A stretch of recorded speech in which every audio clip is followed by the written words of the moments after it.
We all know there's an advantage to being the home team, to playing at home. And at LGKG, we have been your home team for personal injury cases involving automobile accidents and workers' compensation claims for over 90 years. At LGKG, over 10,000 clients have trusted us to represent them. We know how to present your case to a Western Pennsylvania jury. We know what makes them tick. We know how to win.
episode of Behind the Plate. We do this once a month, and this evening we're here at Frank's Card Shop. Frank's Card Shop, run by Frankie Augustine, was gracious enough to let us have our podcast here tonight. And tonight we have, we could say this, he's a famous person in this area, Sid Bream. I don't know if I'm famous, Mike. Wow, Mark is actually. Let me tell you this about famous. Famous is something that is fleeting, and it's local. Yeah. And you're both a hero and a villain. Absolutely. I certainly am in this part of the woods. I mean, there's no doubt about it, Mike. I have to tell you this. We've been. We get a lot of viewers. We get a lot of young viewers here. Okay. And I was a former baseball coach for a long time as well. And so a lot of kids, they have aspirations to play college ball. They have aspirations to play professional baseball. You played in the major leagues for 13 years. 12. Liberty, 12. 83 to 94, you ended in Houston. Yeah. And you came out of Liberty University, out of Carlisle High School, right? Carlisle, PA. What's that journey like? How do you go from playing high school baseball, and then you end up at Liberty? I don't know how much you were recruited by universities, but Liberty was a good school. And then you get drafted by the LA Dodgers. Tell us about that, how that journey was. Well, I mean, I'll just start off by saying this. I really, I did well in baseball, but until my senior year in high school, I wasn't thinking about anything other than, just going off to work. But my last year, I had a scout come up to me and say, "You have a chance to be drafted." And that's literally the first time that I ever thought about doing anything after the game, after my high school season. Really? And was the scout from the Dodgers? He was from the Dodgers, yeah? And he come up to me and told me that, and that started to get me fired up a little bit. I mean, I'm just a small town boy, didn't have a single red light in my town, 1,200 people. Right, Carlisle, sure. And it was actually Mount Holly Springs. I went to Carlisle High School. But you were from Mount Holly. Yeah, Mount Holly Springs was where I was from, so shoot, I just lived a simple life. I mean, but like I said, loved playing the game of baseball. And then with all that, thankful that I had a guidance counselor at school that said, "Hey, what if you don't get drafted? Right. And what are you going to do then?" And so he got me to take my SATs, and I didn't get drafted. Out of high school, you didn't get drafted? I didn't get drafted until I said that I'd go to Liberty. And I had more offers out of high school for basketball than I did baseball. Is that right? I mean, I was a 6'4" white boy that could jump. Yeah. And I could dribble. Yeah. And that was a big point guard back then. And so I had the opportunity to do more basketball-wise than I did baseball, but I love baseball more. And I only had 2 offers to play college sports, and that was Temple University. They gave me a full ride, but Liberty University also gave me a full ride, but Temple was only tuition and books, and Liberty was everything. And coming from a middle-class family, I didn't have anything, and so I didn't want to have to be paying anything as well. So we went to Liberty. And you went to Liberty, and you were drafted in the second round by the Dodgers. Was it Correct. After your junior year? After my junior year, yes. Is that right? And you went immediately then? I went immediately as soon as I signed the contract. I was down in Vero Beach, Florida, and I mean, I averaged. I mean, it was an NAIA school. We went to the finals twice. We finished 5th in the nation twice while I was there. But I averaged .435 in my 3 years of playing at Liberty, and things went very, very well. And did you play first base at Liberty? I did. You did? Yep. Yeah. Except for one game, we didn't have a third baseman. They put me as a left-hander in third base, and the first guy tried to bunt on me, and I threw him out. And they didn't try to do it again. Mark played third base when he was 8. Yeah, I was a lefty though. Yeah, there you go. But it's interesting that you say that, because you played at an NAIA school. Yeah. Today, it'd be impossible to get drafted out of an NAIA school. No. There's some great baseball in NAIA baseball. I mean, I know that. There's great baseball in NAIA baseball. There's a lot of guys getting drafted out of NAIA. I mean, you don't have to be Division I to be drafted. I mean, there's a lot of kids that get overlooked going to Division I that don't go to Division I baseball. So, you know, for kids that are out there, don't think, and today with NIL and the transfer portals and everything else, I mean, don't think that, man, your time, if you don't get put into a Division I school, that your time at baseball is done, because Yeah, you it can't happen, you're saying. you get overlooked. But now there's only 4 rounds now. Yeah, Right. Exactly. Prior to that, when you were there was a Oh, number yeah, of rounds. 40, 49, 50 rounds, I mean, Yes. that, there were in the game of baseball, so, So you get drafted into 83, right? I got drafted in 81. 81. Mm-hmm. Oh, with 83, the Dodgers brought you up.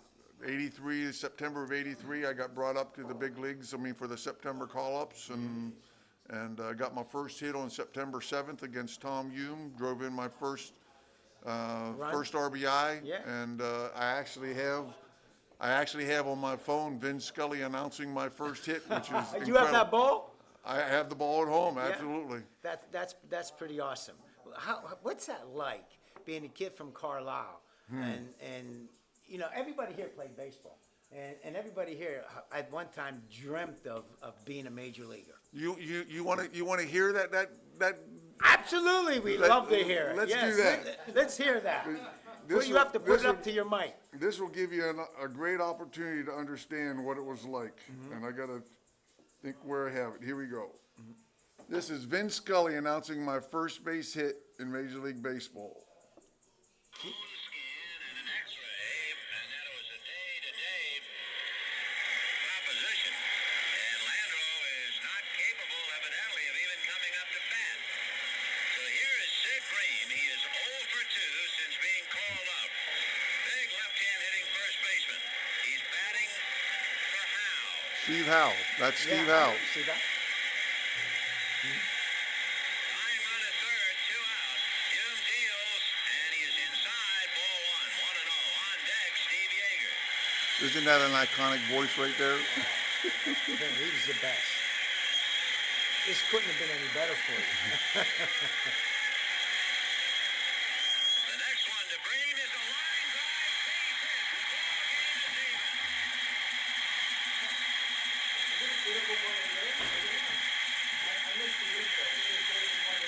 Yeah, that tied up the game right there. And then Is we your went. family there? No, No. my wife was. Yeah. Oh, does that have to be a thrill for a kid? A kid. That's beautiful. Standing ovation for Sidney Eugene Bream. How about that? 23 years old from Carlisle, Pennsylvania. He gets his first major league hit in the heat of a pennant race to tie up the game. Dave Anderson will run for him, and this crowd will go wild for Sid Bream. Listen. That's pretty cool. That's cool. When I had that on a cassette tape for years. I bet I would And too. I didn't have a cassette player. Yeah. And I couldn't play it. And so finally I found somebody that had a cassette player, and I put it on my phone so that when I go out and speak, I can You share could that. use it. I'd have that on my alarm so it would wake me up every morning if I had that. You know, so what's so wonderful is that, you know, you end up with a batting average of 264 Yeah. career. And today you'd hit third on any team. Yeah, I mean, again, that's looking, Mike, I mean, today, I mean, it's just, I mean, if I hit 220 like most of these guys are, and there, you know, there's ebb and flows. Sure there is. But I mean, if I hit 220 for the season, and I wouldn't have been there. Yeah. I mean, Yeah, it's, right. I mean, Today, it's Yeah. accepted. And we'll talk about the state of baseball. And you scored 351 runs. We're going to talk about one of those runs for sure. One of those runs for sure. We got to talk don't, about. please don't. Those guys over there don't like me for that. So yeah, okay. So you left the Dodgers, and you went to our Pirates, and you got to play with some wonderful guys, and you know, playing for Jim Leland. Yeah. Well, you know, he's arguably, we're partial. We say Chuck Tanner was the greatest manager in Pirates history. Obviously, he's from Newcastle. You know, we all knew Chuck. Chuck knew everybody in town, but. Jim Leland just got into the Hall of Fame. Yeah. What was it like playing with Jim Leland? What type of manager was he? What made him so good? You actually played for 2 Hall of Fame managers, Yeah. Bobby Cox and Jim Leland. Yeah, people ask me all the time, I mean, who was the best manager you played for? And I mean, and by far, Jim Leland was the best manager that I ever played for. And I had one month to be with Chuck Tanner when I got traded Is over. that right? So I Yeah. played 1 month with Chuck Tanner. But Jim Leland, I mean, coaches need to be psychiatrists. They need to know when you need a kick in the butt, and Right. need to know when you need a joke told to them. And Jim Leland did a super job of that. He did a great Right. job of motivating his players, but at the same time, the big thing is he was by far so far ahead of other managers during the course of the game with strategy. Yeah. And, Game management. Game management, absolutely. I mean, he was incredible, and he was just somebody that you loved to play for. He was going to stick up for you, but for me, he was somebody that told me the truth. I Yeah. mean, whether it was right what I wanted to hear or not, he told me the truth. I mean, as opposed to a lot of other managers that I played for that, Right. I wouldn't have taken their words for a hill of beans. I mean, Right. Everybody says that about him. All the managers that you see on TV and they talk about Leland, they say that about him. he's You know, a gamer, man. Yeah. He's a tremendous gamer. And a wise man told me, Jim Rigman one time, I mentioned Jim that Rigman. I've known him over the years. And I once asked him, what makes a good baseball manager? And he told me, it's not so much about being 1 or 2 innings ahead of everybody. It's more so being prepared for those what-if moments. Yeah. That's what makes a good game manager. Because some things you don't expect it happens, you got to make that decision Absolutely. right now. Absolutely. Right now. And something, Mike, real quick. I mean, it's so neat to see somebody that was right beside Jim Leland. When I was there, Gene Lamont. Gene Lamont. They bring him back here because of what a great asset he was. He's for the Jim bench Leland. coach for Don Kelly He now, is right? right Yeah. at this point in Yeah, time. Don Kelly's a Pittsburgh boy as well. Yep, Yeah, Mount absolutely he Lebanon was. boy. Good You know? guy, great Yeah. guy. Yeah, it seems that the Pirates are playing a lot better under Don Kelly right now as well. I mean, they started off. I mean, started off okay. I mean, but then they had a little bit of a skid. But lately they've been showing some resolve. So hopefully things will get better. But they got a long ways just to get back to 500. They do. And, well, they're not the Colorado Rockies. Hey, but, Don Kelly, you said you played 1 game at third base in college. Yeah. Don Kelly played every position in the major league, and that's probably what made him so versatile, and also Jim Leland kept him around for a while Yeah. because of that, What was it like playing with Barry Bonds? Well, first of all, Barry Bonds is, you have ability, obviously, to be in the big leagues. I mean, but, there's individuals that just have another level of God-given talent, and Barry Bonds was that kind of an individual. He had that kind of a talent that when he was going good, he put the team on his back and he just played. The negative about Barry Bonds, and I share this, I mean, Bobby, as great of a ball player as Bobby Bonds, his dad was, he got traded 7 times. Yeah, he did. Why in the world are you going to get traded 7 times if you have the numbers that you have, other than being a negative in the clubhouse? And so back at that time, Barry was in the clubhouse a lot, and he saw how his dad reacted. Probably saw him at home, and Barry brought a lot of that into the clubhouse as well. That's a perspective I've never heard about that. That's interesting. So, and then the other thing, I mean, when I played for the Dodgers, I mean, there was a veteran respect. When I was with the Dodgers, I literally had my chair into my locker, and I didn't speak until I was spoken to. That was the respect that you had for the veteran leadership. Sure. And when Barry came into our team, as good as he was, I mean, I heard him made the comment. He said, I could care less about veteran leadership. He said, I'm here to play the game of baseball. I'm the best. And he was. Yeah. He was the best. Yeah. But there has to be some respect for your players. I mean, the teams. Chipper Jones was interviewed on MLB Network. It might have been about a month ago, and they asked him who's the best player he ever played with then or saw. He said it's not even close. Yeah. Said it wasn't even close. He says you can have them all. Barry Bonds was the greatest baseball player he's ever seen. Yeah. Like I said, I mean, he was just. But I will also say Darryl Strawberry. I mean, I really and truly believe that Darryl Strawberry, if he didn't get into trouble, probably would have been going after Hank Aaron's record as well. Yeah, really, yeah. Darryl Strawberry was a tremendous home run hitter. I hated to be holding somebody on when he was up at the plate. Right. But, you know, he had that kind of ability as well. And I really truly believe that, you know, Darryl would have been right up there getting close to breaking Hank Aaron's record as well if he wouldn't have gotten into trouble.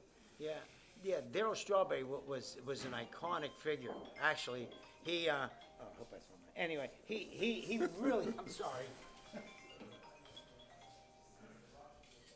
Yeah, he certainly was. He. Scam calls. Yeah. Anyway, yeah, we're talking about Darryl Strawberry. Darryl Strawberry, but you know what? He had a resurgence in his career when he went back to the Yankees. For a while. And he did okay. He did, but I mean, you know, that time frame, I mean, just kind of, you know, stifled him a little bit. I mean, did. as far as his progression and Well, he was with the Mets at a time when they were the bad boys, and with Dwight Gooden, there was not a lot of positive influence there. He was with Dwight Gooden and Lenny Dykstra and Wally Backman. Backman. I watched Wally Backman manage some of these minor league teams. Yeah. Whoa, is he volatile? He is volatile. So it's not like he had a lot of positive influence there. No. You know, and it was in a bad time during those 80s with the cocaine in baseball. So, you know, he obviously he could have stood up and say no, but he was a product of his environment. Sure. You know? I mean, you know, and that's what needs to take place. I mean, somebody needs to say, no, I'm not going to take that junk. I mean, to be an example in a team. And No question, I mean, right. you know- You were in the steroid area, right? You Well, said no. I was in the steroid era. I came over to the Pirates whenever they were in the Met, the uppers and stuff were so big. And, That's right. And that part of it really killed my time with my family, because before that, you could have your families down on the field Right. anytime. And once that took place, they removed all the kids out of the locker room. So my kids didn't get to experience the What family, other ones the did, family sure. like the other ones did. I mean, and that bothers me. I mean, it bothers me because somebody else is out there doing the junk that they were doing. No doubt. I know. Yeah, it's sad. And you were with the Pirates for what? 5 years. 5 years. 5 years. 5 years. That had to be an enjoyable time for you. It's your hometown. You're with the Pirates. You're with guys that became your brothers, right? I mean, it was my home state. It wasn't my hometown No, at the right. time. You were Carlisle. I mean, you know, but it was my home state, and so like I tell a lot of people, I said my parents were close enough they could be there every so often, but far enough away they couldn't be there all the time. But initially, that first year, I mean, you know, I tell people my wife sat in there with our first son, and we had family everywhere, and all she could say is, I can't even come in here and feed my baby.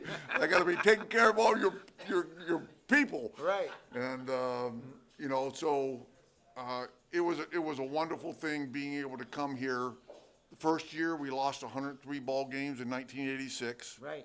So it wasn't pretty at all. But we had Sid Thrift, we had Jim Leland, and Sid Thrift did a great job of every year just filling the holes that needed to be filled, and to the point where, you know, you're bringing in Drebeck, you're bringing in Andy Van Slyke, you're bringing in Jay Bell, you're bringing in Mike LaValliere, just guys that were filling in the gaps.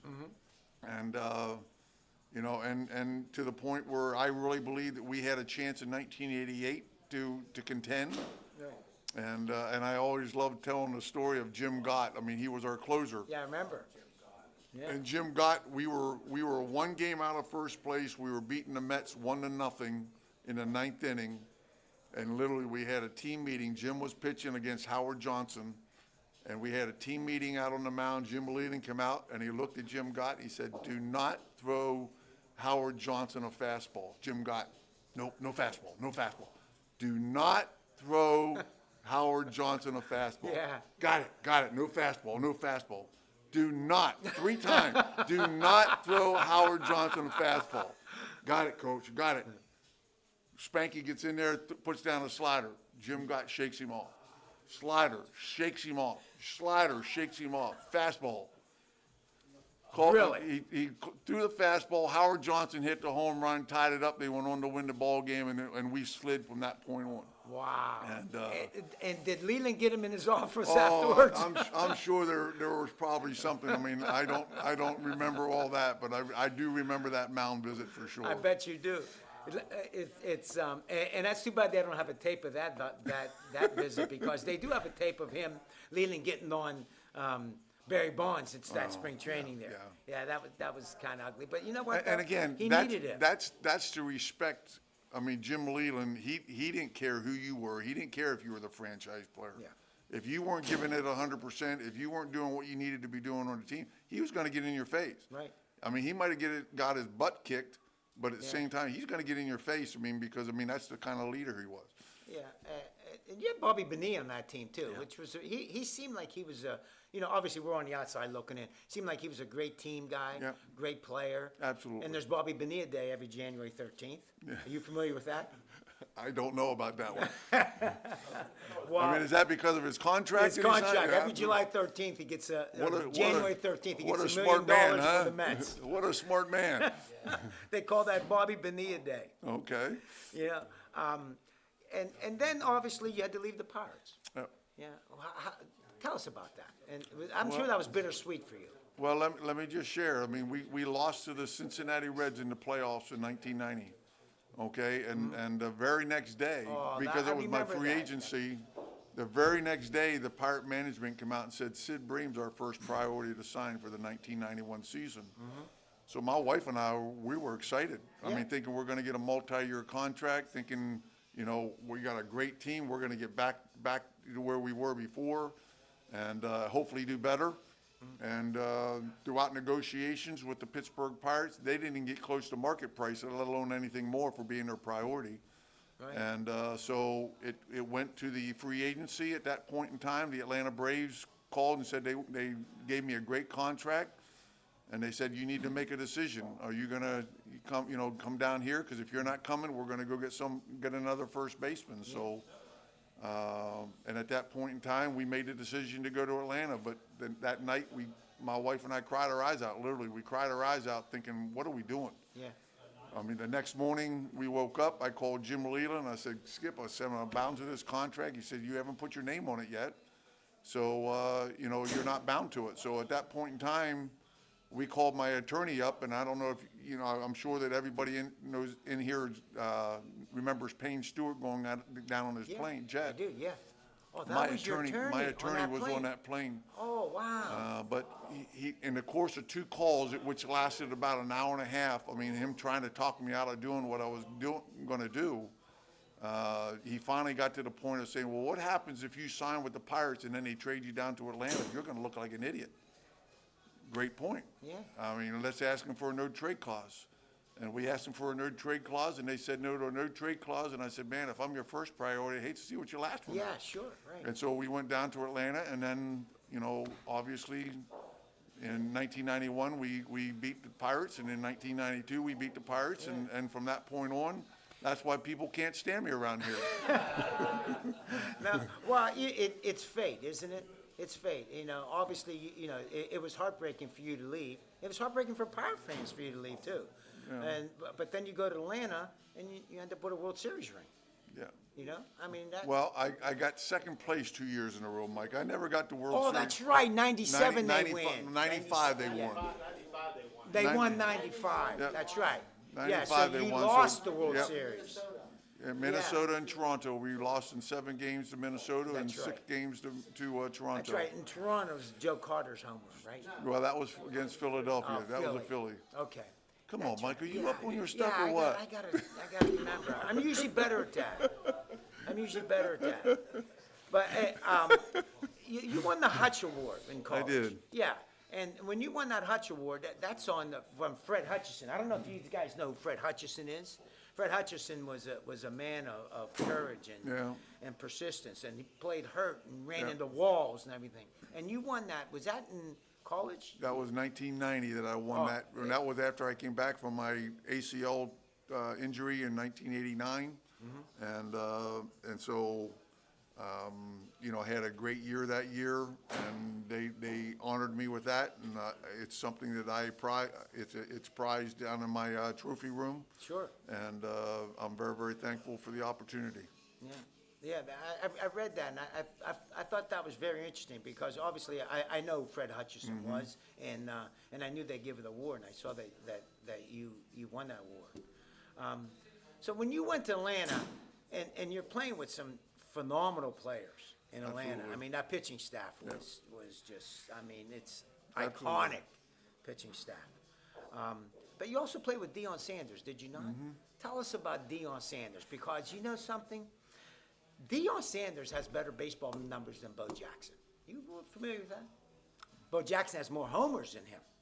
Wow. A I mean, bit. that's something He has I a don't higher know. batting average, higher on-base percentage, more stolen bases. Well, Mike, I do have to tell you, he beat me in a race. No, he did. Yeah, he did. Deion Sanders beat you in a race. Can you believe that? No, I mean, I after the don't- speed that I showed on that play I right see there. it right there. I watch it every day. I see But, it. you know, but this is what I do have to tell you. And this is all truth, this is truthful.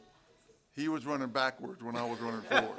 I mean, that's how fast Deion Sanders was. But, Deion, he was a great man to have in the clubhouse. I mean, and you know, because I platooned a lot, I'd sit over there in the dugout with him, and we had a conversation one day, and he looked at me, he said, "Why aren't there more black pitchers?"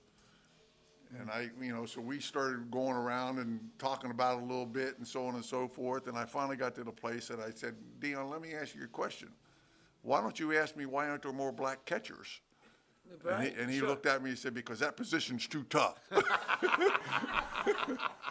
So Deion had never wanted to tackle anybody in football, but No, he didn't, but he could play. oh, he could play. But And- I will say this: Deion, phenomenal individual.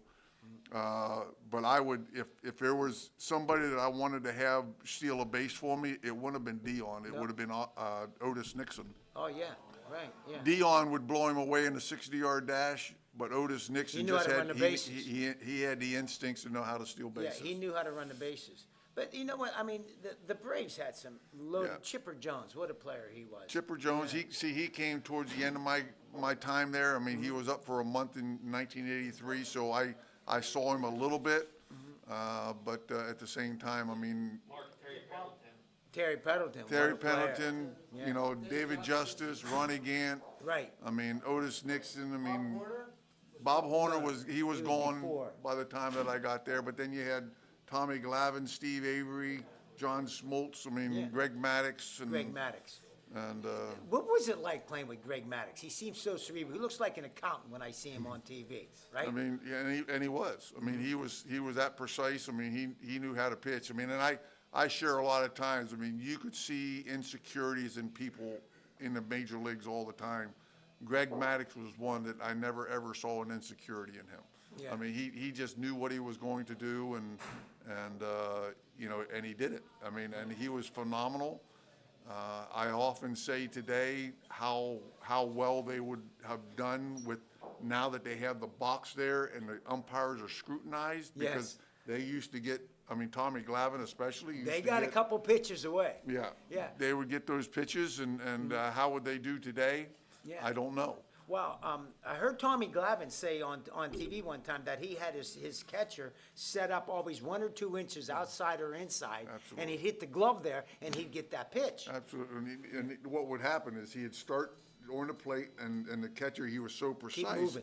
He'd just keep moving it out. And I mean, as long as he was hitting that glove, umpires. They were calling it a strike. Yeah. Actually, in the World Series against the Cleveland Indians, Albert Bell Yeah. kept bitching about, what else we calling here, Yeah, you know? But you weren't there in '95. No, I was not there in Yeah, '95. yeah, But, a lot, your good pitchers, Rick Sutcliffe, all your good pitchers, if they were individuals that could hit the spot well, the umpires were going to give them pitches. I mean, and I can remember getting ticked off at Bruce Fleming for Rick Sutcliffe and how big he gave Gave him a lot. him the plate. Who was the toughest pitcher you had to face? You were a lefty. Did you bat against Randy Johnson, though? I did. Yeah?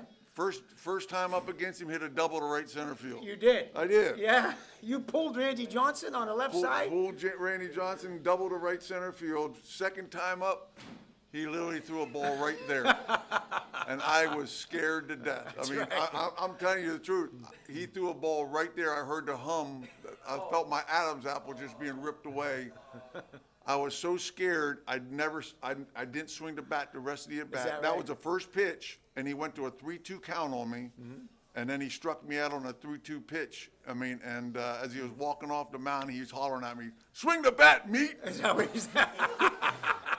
I mean, I was petrified. I mean, I saw my life flashing in front of me with that big old thing out there. So, But he wasn't your toughest. Who was your toughest hit pitcher to bat against? you know, They're all good. Right? yeah. They're I all mean, good. you know, I literally tell people Dave Dravecki. I mean, I don't know if you guys remember I Dave. got a story about Dave Javecki, Okay. but go ahead. But, oh, is that right? Yeah. Very good. But Dave Dravecki he only generally threw me 2 pitches. He'd throw me a cutter away, and he'd throw a fastball right underneath my elbows. Right. Inside. Well, in the same motion. Same motion. Same motion. I mean, Didn't know what was coming. yeah, I mean, and you know, he was a Christian guy like I Yeah, he was, was, and I always know. said he wasn't in college. I can tell you that. he was one of those that we all have to change. We change. We all have to change. I played at Youngstown State. Okay. And we had the #1 pitching staff in the nation. Mike Lanassis got drafted by the Giants. Wow. Billy Sadler got drafted by the Expos, and Dave Javecki. And we played inter-squad games every day for our practices. So I had to bat against those guys. Javecki, I couldn't hit him in a million at-bats. He'd throw that curveball or slider with the same motion. I'd just stick out my butt and go like that. What would your average have been if you had to face those guys in college? Well, you know what, Sadler, I was a lefty, so Sadler and Glenassis were hard fastball guys. Yeah. I could You're make okay with contact. Javecki, no shot whatsoever. He was that good with Yeah. the same motion. Remember how fluid he was? Oh, absolutely. Didn't know what was coming, Yeah. and he could throw every pitch for a strike. Yeah. So it doesn't surprise me that you tell me that Dave Javecki. But was your guy. I also say this. I mean, early in my career, I was one that if you couldn't throw your way out of a wet paper bag, I couldn't hit you. I'd just roll over and hit a ground ball to second base. And yeah. Fastballs you hit. I Sliders you hit. love fastball. Right-handed sliders you hit. Yeah. I mean, Yeah. and Barry Bonds said something very interesting. He said, I don't care how hard a guy pitches. He said, I watch a catcher. If a catcher can throw a 99-mile-an-hour fastball, 100-mile-an-hour fastball, if he can catch it, he said, I can catch it with my bat. yeah. That was his philosophy. And, you know, obviously, you know, it worked for him, you know. Well, Barry was pretty good. This is going to be an interesting question for you. You don't have to answer it. Because Okay. I know some guys, there's 2 questions you don't ask people. What do you think of Donald Trump? And should Pete Rose be in the Hall of Fame? This has been my answer all along as far as Pete Rose. If he bet on his own team to lose, he should never be in the Hall of Fame. But if he bet on his team always to win And he said that. and, you know, and bet on other things, how in the world is he giving up a game? Yeah. Well, Bob Costas said this to him, and it made me think. He said, okay, you're betting on your team to win, and you're betting on the team to win again, but you're not going to bet them on that third night. So you're blowing out your bullpen to win this game too, because you just got X amount of dollars on it. The hell with the next game. Yeah, I'm just saying what the comment was to that. You know. I mean, and that's a great point. I mean, you know, if he's managing and he's doing that in order to take care of his bet, Yeah. I mean that's a valid point. There's Yeah. no doubt about it. But I mean, you know, at the same time, like I said, I mean, who knows? Did he bet on all 3? Did he? But anyway, I mean, I just that's my philosophy. I mean, if he bet on his team to win all the time, Yeah. I have no trouble He with says that. he says, you know how Shohei Ohtani got in that trouble? Yeah. He says Pete Rose's comment was, I should have hired an interpreter. Yeah, I mean, tell me. I mean, how many people? I mean, you're going to give your interpreter $500 million of your dollars in order to bet. In order, Yeah, come and on, you're not give me going a to know break. anything about it. Yeah, I yeah. mean, do you I think know. Major League Baseball swept that under the rug or what? Yeah, there's no question they did, because he's the face right now. But, you know, Absolutely. Pete Rose, he had a lifetime ban. Obviously, that has expired. Yep. So now. Well, now he's dead. Now he's dead, right, so it's expired, his lifetime ban is over. Yeah. So now, he's gonna be reinstated into Major League Baseball, which makes him eligible for the Hall of Fame. Yeah. Should he be in? If you had a vote, where would you vote? Like I said, if I knew that he bet only on his team, I would say he can be in. Yeah, But I mean, if he bet against his team at all, absolutely not. yeah. Oh, And, yeah. and, there's and no- the same thing goes with, the But guys how that could you, steroid how, guys. how could you quantify that? It'd be tough to be able to determine that, you know? I understood. I mean, so I would just have to try to figure out all the facts that I could. And if nobody could give me the right answer to whether he did or not, and, everything was leaning to the fact that he bet on his own team, I would just say, hey, I mean, he's got to be there. Yeah. How about our audience? Pete Rose, should he be in the Hall of Fame, John? Yeah. Larry? Yes, 100% yes. Yeah, as much as I dislike. Everybody. What if he bet against his own team? Well, if he's betting Okay, against- yeah, very yeah, good. I'd say Yeah. And that's what I say. Yeah, yeah. So, I mean, we can go into the steroid era too. I mean, go around and ask him about Oh, those. yeah, Barry Bonds. Should Barry Bonds be in the Hall of Fame? No, no, no. Well, all of them. Rafael Palmeiro. Raphael. I mean, all those guys. Roger Clemens. Yeah, I mean, let me ask you this. I mean, and this, again, Barry Bonds, one of the greatest players that ever played a game of baseball. But should he have a home run contract? I mean, over Hank Aaron? yeah, should. Why? No, Yeah, 'cause he was juicing. probably not. I mean, how many Yeah. home runs did he hit prior to his steroid? I don't know. We don't know that. Do you know that? Who knows? Well, I mean, Yeah. you look at where he's at, and again, this is not against Barry. I love Barry, but I mean, if you're hitting, look at Palmeiro, look at Brady Anderson. Brady Yeah, I Anderson remember he from had 40 Cleveland. homers one year. 49 home Yeah. runs. I mean, and after they caught him, he could only hit 12. Right. I mean, so Barry Bonds, if he's only hitting 30 to 35 a year, how many more years would he have had to play in order to break Hank Aaron's record? Yeah, right. So, I mean, It's could he have done it? I don't know. Yeah. Well, I think that's the argument for Pete Rose. Pete Rose didn't, when he was a player, he exemplified what a ball player should be. I mean, how hard he played. Mark, I looked it up. It said Barry Bonds hit 411 home runs before the 1999 MLB season, which is generally considered a time when he began using performance-enhancing drugs. So he had 411 home runs theorized prior to his steroid use, 411, which means he needed 313 more. Well, how many more years did he play? Yeah. I mean, Yeah. and what's the average home runs before 411? How many was he hitting a year? Probably 20-some, 30-some. Yeah. So It- now you're hitting 70-some home runs in a year. I mean, that gets up there pretty quick. It does. And the interesting part about it is, guy with the most Cy Youngs, Yeah. not in the Hall of Fame, Roger Clemens. Guy with the most hits, Pete Rose, not in the Hall of Fame. Most home runs, Barry Bonds, not in the Hall of Fame. And that's sad for It Major is League sad. Baseball. It is sad for Major League Baseball. Yeah. There's no doubt about it. I mean, I wish it wasn't that way. I mean, shoot, just with all the stuff going on, even that Philly pitcher now just got Yeah, 80 that's right, he games. just got hammered. I mean, and you tell me, I mean, with all the publicity with all this, how in the world does he still make his money? Yeah, I mean, how did he? that doesn't make any I sense know, to they me. still get paid, is They that still right? get paid.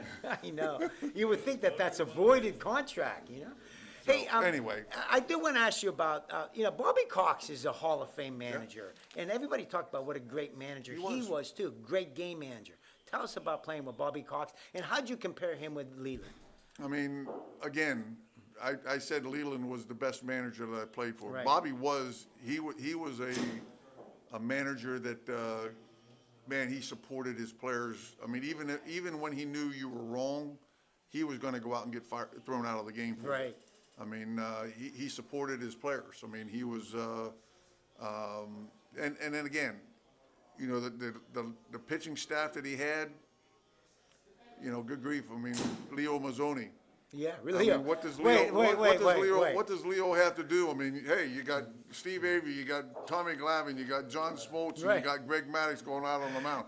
Hey, guys, what am I gonna tell you? Yeah, right. Leo Mazzoni, right. He became a great pitching coach because he didn't have to do anything. No, He I would mean, sit. again, Leo's a great guy, did a lot of great stuff. I mean, but We man, say when you that have- when because you of have how a great they were. When you have a pitching staff like that, man, you just sit back and you rock.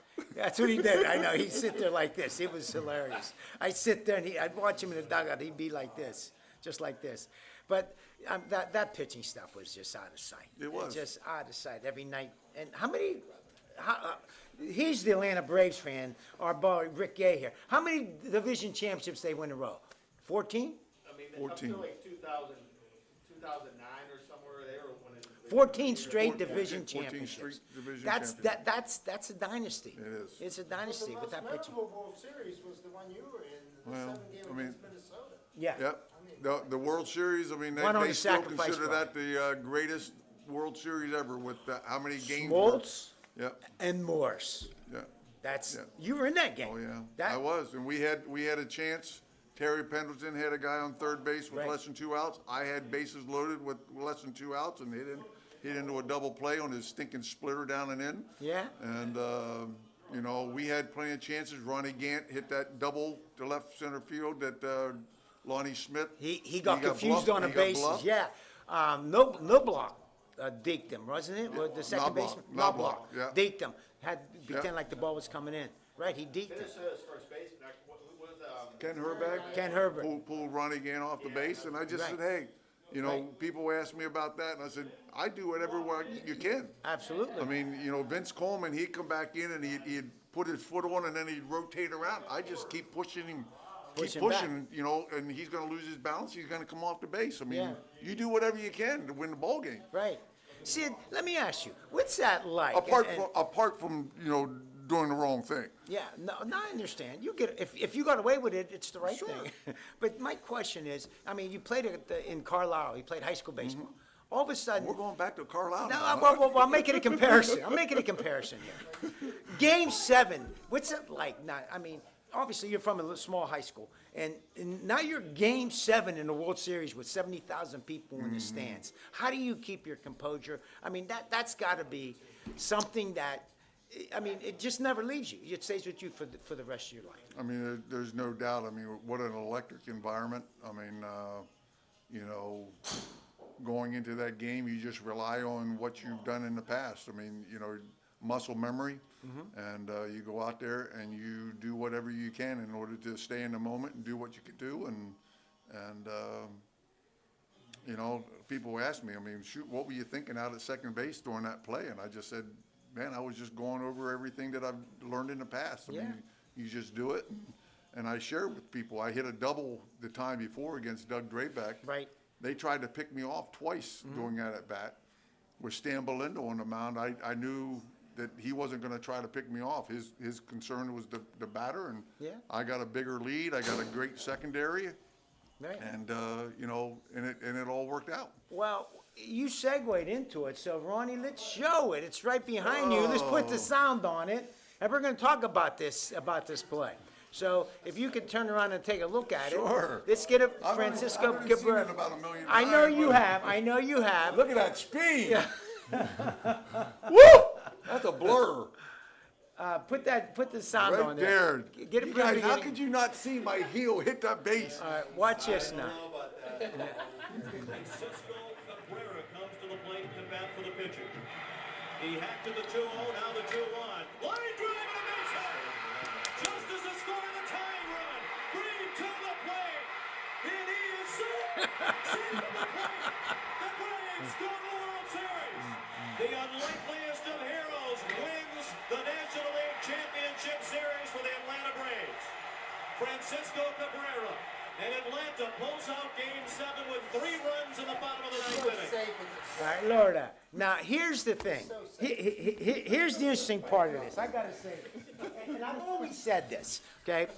Obviously, you don't have the greatest speed. You didn't get to the major leagues because you're Vince Coleman. I did run well before my surgeries. Yeah, but I ran a 6.870. that was post-surgery. 60, That's 60. post-surgery, right? That before that was pre- surgery, No, this was post-surgery. Post-surgery. Yeah. I was gonna say that. That Yeah, was post-surgery. I had 4 surgeries right there before that on my knee. So I mean, Post-surgery. Yep, and I was So- slower in molasses. I shouldn't have been out there. Well, there's a couple things here, and I'm watching that. There's 2 things. First of all, I've always said this, and guys who've been involved in baseball say this. There's good baseball players, and then there's championship baseball players. Championship baseball players are able, even though you have bad legs, to make that run and score that run. And because the way you cut third base was absolutely perfect. I've just watched it 3 times. I like you. Yeah. I like you. You cut it You perfectly. know the game of baseball a little bit. Yeah, I've been around my whole life. But Just don't get ahead of yourself. no, but you cut it perfectly. You did. And again, those are things that before my surgeries, I would go first or third with the fastest guys on my team because I took pride in running the bases. Sure. I mean, I knew how to go from point A to point B and make it a straight line where most guys would do a big banana. Yes. I mean, and it Yeah. would take them more time. Right. And so I was just But you were relying on- looking at the third base coach. I don't even know where Jimmy Williams was there. I don't even, Yeah, you didn't see him. I have no idea. I truthfully have no idea to this day whether Jimmy was sending me or not. Right. Yeah, he's not anywhere near there. Now, I'm thinking he had to be down the line. But he, yeah, I saw him. He's way down the line. Yeah, he's way down, but I think he's like this. Like, I don't know. But Sid, what I would ask you on this, and it broke everybody's heart, and I remember that so well as all these guys do. And I was a principal of a school then, and I went to bed, never slept a second, Yeah. and went to bed and went to school bleary-eyed, right? But when you were on second base prior to that hit, and Francisco Cabrera, people don't realize that he could hit. He could hit. He big could time. hit. I've heard other guys from the Braves saying he only had 3 at-bats, I believe, up to that point. Well, I think he had. I mean, little shoot, he had a big home run off of Rob Dibble, won a Yeah. ball game for us. I don't know if it was just 3 at bats. So he I mean, can rake. He could rake. He can rake. I mean, I tell people, I said, if you were in the around the batting cages and you had your back turned to the batting cages, and you heard that distinct schwack Right. that came off of his bat, you'd just say, Who is this guy? Frankie's up at the plate. Yeah. I mean, he had tremendous power. Yeah, he could hit. But when you were on second base, did you happen to look where Van Slyke and Bonds was playing? Obviously, you're taught to I do always that. do. Yeah. I always do. I mean, that was as soon as I step on second base, I'm always looking out to see where the outfielders See are. where they are. Yep. See where they are. absolutely. And what was the scouting report on Bonds' arm? I'm curious. Well, let me just say this. Barry Bonds, and I wanted to say this earlier, Barry Bonds, obviously his hitting was incredible, but Barry Bonds, his outfield play became exceptional after he worked with Bill Verdon. I mean, Bill Verdon just worked him Yeah. to a big time to get Barry Bonds to where he was. And there were times that Barry Bonds, I mean, put up a protest and Bill Verdon had nothing to do with it. I mean, he would work the tar out of Barry Bonds out in left field, and Barry Bonds was a phenomenal left fielder. And yes, I mean, it wasn't an Andy Van Slyke. Andy Van Slyke, I mean, I would have been thrown out by 20 feet by Andy Van Slyke. Yeah. I mean, he was exceptional with getting rid of the ball, accuracy. Barry Hard throw. Bonds, one hopper. How many times do you see a one hopper today? I mean, on a lot of these guys, they can't throw the ball to home plate. I know. I mean, and the ball was just up the line a little bit. If it would have been right there, I would have been out for sure. But Yeah. just enough to, little Spanky Yeah. had to reach up and come And back to the plate. But not only that, it's the bottom half of the inning. The score was tied. You would have had to get another 2-out hit.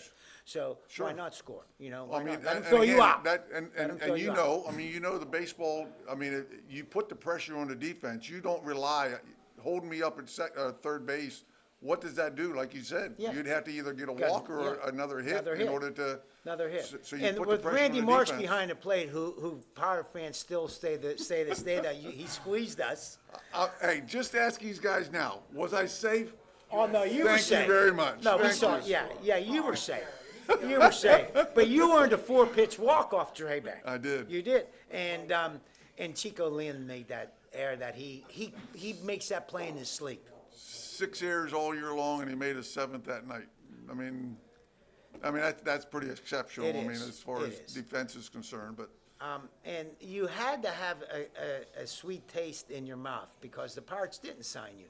And here you are with the Well- Braves, and now you're going to the World Series. But I know you still felt some compassion for those guys. You knew them all. Absolutely. I mean, in 1991, I mean, I hit my first grand slam against the Pirates. Bob Patterson. Yeah. And if you would have seen me in the dugout, you would have thought my grandmother died. Oh, is that right? Yeah. I mean, I literally, I love my team. I love the Pirates. I love Jim Leland. I mean, we were in a foxhole and we got to the place where we were winning, and I'm sitting there thinking, these guys aren't going to have another chance to get back here again. Yeah, they didn't. It's And, bittersweet. It was bittersweet. It was bittersweet, right. And so 1992, I mean, obviously, things have changed a little bit because it's already another year. But still, I mean, I had some great friends on that team. You did. I mean, Doug Drabeck being one of them. We were godparents to his kids. Wow. And Wow. so that's what I say when I go out and speak. I said, you can imagine what's going through his head. I hit a double the time before, and he's sitting there thinking, I can't let the godparent of my kid win this ball game. And you walked, and he walked And you. he walked me on 4 straight pitches. And you scored a winning run. Yep, there you go. Yeah, and here it is again. Dave Justice goes on top of you. Dave Justice was a pretty cool dude too, huh? Great player. David Justice, all that team. I mean, we had just some great individuals on both sides. It's called Sid Slide. Sid Slide. Sid Slide. Sid Slid. Where were you when Sid slid? All the billboards down in Atlanta. Where were you when Sid slid? We all know. Yeah, we know where we were when Kennedy got shot. We know we were when Mazeroski. I was a little boy, but your slide. You realize it's Mazeroski's home run. Yeah. And Sid Slide and Franco Harris and Sid. Those 3 things are iconic in I mean, sports two history. of them are exciting. I mean, for the people of Pittsburgh, the other one is a downer. It is by a former Pirate. Any questions here? Because we're gonna end this on something I need to get your perspective of. But any other questions you guys would like to ask our guy? I got one quick. And we have our audience here. Go ahead, Gary. What Wow. a distinguished group, man. I'm telling you. It You is. brought in a great group for me. It is. Yeah. Did a great job. Sid, are you sure you touched third base when you run? Oh, my goodness. Are you blind or what? He wanted to know if I you hit touched the third corner. base. I hit the corner just like everybody's supposed to. That's right. You hit it perfectly. You did. Man. Go ahead, Dan. Your children, we were at Flaherty Field when your son was playing for Seneca Valley, I Yeah, believe. yeah. Is he in college or is he graduated from Oh, college? man, they're graduated. One of them has 4 kids, and the other one, I mean, they've been out. My second son went to Liberty as well. Got drafted by the Diamondbacks, played for a couple years with the Diamondbacks, but now he's living in Zilly, has 4 kids. And then Edward Jones Investments, anybody needs a great advisor. Yeah. And then, and at the same time, my third son, he played at Liberty as well, the 4 years, and he's living in Nashville right now, and they're expecting their first one in October, so. That is pretty. That's cool. It talks about the parenting. Did you? How come you never got into coaching? I did 1 year, whenever the new regime came in 15 years ago or whatever, and I really enjoyed it. The negative was, it got my wife, my family back into the same routine, being Yeah. away from family. It's grueling. It's grueling. It's I mean, grueling. and Lot of I just travel. didn't a want to put grind. that my family through it again. Sure. So I have a question, Sid. Yeah. So tell us about your basketball days in high school. Yeah, I mean, So could you have played college? Where would you have played if you had gone to college? I can't remember all the schools that recruited me for basketball, but, excuse me? Division I recruited you? No, it was more Division II that were recruiting me, but like I said, I could jump. I dribbled. I had quick feet, and I was a point guard. I was a point guard, 6'4" point guard. And so, like I said, it wasn't magic size, but at the same time, 6'4" back then was a pretty big point guard. Jeff Lebo played Carlisle? Jeff around your Lebo, time? Billy Owens. I mean, Billy and Owens. see, my son, my brother, he played 4 state championships with Billy Owens and Jeff Lebo. He got 4 rings for playing with those guys. So, Wow. Right. It's amazing you would remember that. Yeah. You would Lebo know went to that. Carolina and Yep. Billy Davis was I just met his dad. His dad came down and started coaching with him as well. And so I just met him this last weekend. I I was back in Carlisle. I did some stuff in Carlisle, and Dave Lebo came out, and we talked for quite a while. So, You know, and one thing that I find compelling is I read a book called Teammates by David Halberstam. Have you ever read it? I have not. Okay. David Halberstam talks about, and I think some of you guys read Teammates. He talks about there was Bobby Dorr, Dom DiMaggio, and Johnny Pesci. They find out that Ted Williams is going to pass away. So they decide to drive from Northeast all the way down to Islamorada, Florida, to say goodbye to Ted. Now, these guys were icons in the 50s, you know, in baseball, for the Red Sox mostly. And so as they're driving, they stop into a diner for breakfast in South Carolina. And the place is crowded. And as they walk in, they have to wait to be seated. And when the hostess came to sit them at the restaurant, they had to walk through the entire restaurant full with people. When they sat down, Johnny Pesci says to DiMaggio and Bobby Dorr, and he says, "Do you remember when 60,000 people stood up and applauded when we walked into a stadium?" He said, "Now nobody knows who we are." So my question to you is, you know, obviously you're still an icon around here, you know, and people probably always ask you about the slide. What do you do now? And is it hard for you, and do you miss those days? I mean, obviously, I love the competition. I mean, I mean that's something. Man, you lose competition, you lose a lot of hope. I mean, you just don't have that drive, and so I miss that. But when I got out of the game, I mean, the reason that I got out of the game, number one, is my 8-year-old son said, "Dad, it's time for you to be home." Yes. You know, at that point in time, they would stay in school until June, and so I wouldn't see them until June, and then they'd be leaving in August to come back up to Pittsburgh when I was in the other places, and at the same time, because of my knee, I couldn't play the game of baseball the way I wanted to play the game of baseball, and so that changed a whole lot as far as my thinking with the, you know, just being in the game of baseball again. But Sure. You know, for me, again, you talked about those three individuals that, I mean, he walked into a 60,000. That play has kept me around the game of baseball. I bet it I has, mean, yeah. you know, again, it was rated by Major League Baseball the 4th most exciting play in Major Right. League Baseball. Sure, right, right. And so, you know, it has kept me around the game. You don't get tired about people asking about you, do it? No, because it's I part have of a lot you. of, I have a lot of fun with the guys Yeah. up here in Pittsburgh. I Sure. mean, you know, they still say I'm out. I mean, Yeah. I do a lot of speaking, and I know so you do. when I go out and speak, I mean, there are people in Pittsburgh that will stand up right in the middle of my talk. You were out. That's Pittsburgh. That is Pittsburgh. That's Pittsburgh. But you know, I don't mind. I mean, I when we won in Atlanta, especially in 1991, you couldn't go anywhere. Yeah. I mean, I remember going into a Academy Sports down there. I think it was Academy Sports to buy a fishing lure to go fishing, and I was in there for an hour and a half signing autographs. Is that right? You know, you go into a restaurant and the first person that would, you know, be bold enough to come over to you, you'd be sitting there forever signing autographs. Yes. And I got a lot of free restaurant meals out of it. I but bet at you the same did. I time, bet. I mean, you know, it really took away from your family time doing that stuff. Right. But still, hey, people, and that's one thing. I mean, people come to watch me, and how in the world am I going to turn them away? I mean, they're the reason I'm out there. I'm able to be out there playing something that I absolutely love to do. Yeah, that's a great point. And so, you know, for a lot of these individuals, I mean, nowadays the attorneys are saying, don't sign anything because your autograph will be so much more valuable and stuff. Man, these people are paying to see you come play. I mean, you got to give something back to the game. Sure. And Yeah. I always. And you did. And you can never satisfy everybody, because I mean, my wife will sit here and say it. I come out from a game in Pittsburgh and signed for 6 out of the 7 days that I came out of the locker room. And as soon as you come out in the 7th game, hey guys, I got to go, family.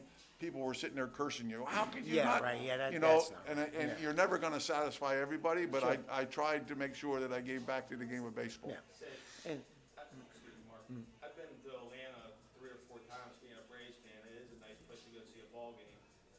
me and my dad, we're gonna go to a Pirate game next month. And he wants to get me, he asked me if I wanted a Sid Bream personalized jersey for my birthday, so I'm doing that for my birthday. You're awesome. But, who did you, watch growing up that you said, hey, I wanna be like that first baseman?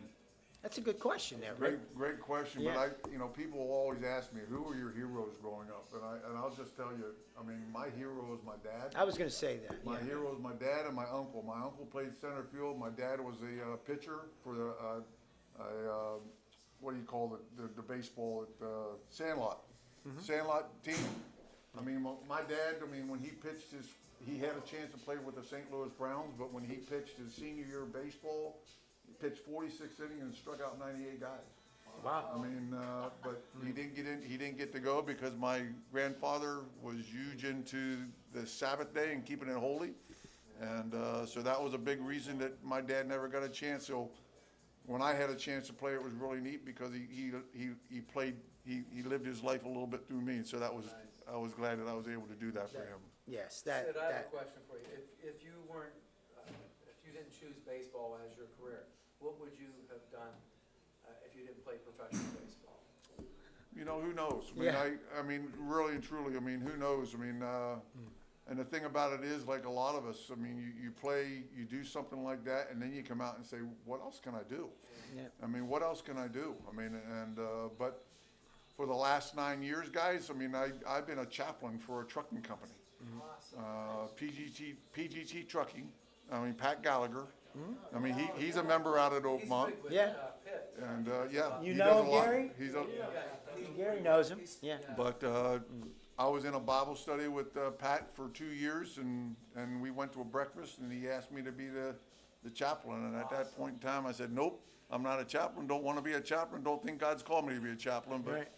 But by the end of our conversation, I said, man, I'll pray about it. Yeah. And we did, and felt as though, and so November will be 10 years, and it's been a wonderful experience. Well, the scuttlebutt about Sid Bream is that he's always been a class act. And it's obvious that Don't that's ask my true. wife that question. Well, yeah, our wives are always our worst judges. But, and it's true. I've always heard that about you. Plus our good friend Dave Reddick. Yeah. How this ended up Dave's happening, great. our good friend, we have a mutual friend in Dave Reddick.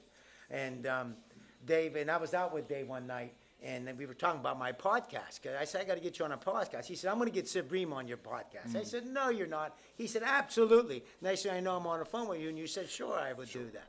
But it doesn't surprise me that you would have done it because that's a reputation you have.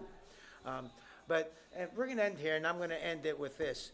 There's an old saying that I would rather live 1 year as a lion than 1,000 as a lamb. And obviously, in your baseball career, you certainly were a lion. Not only were you such an impactful player, but you impacted many, many people throughout your career. Obviously, even here in the Pittsburgh area, even though you scored that run, you're still a hero in this community. And you rank among Franco Harris, you rank among Jimmy Leland and Sid Bream. You rank among those guys. That's very humbling. I'm honored. Yes. Thank you. Thank you. Thank you very much. Appreciate that.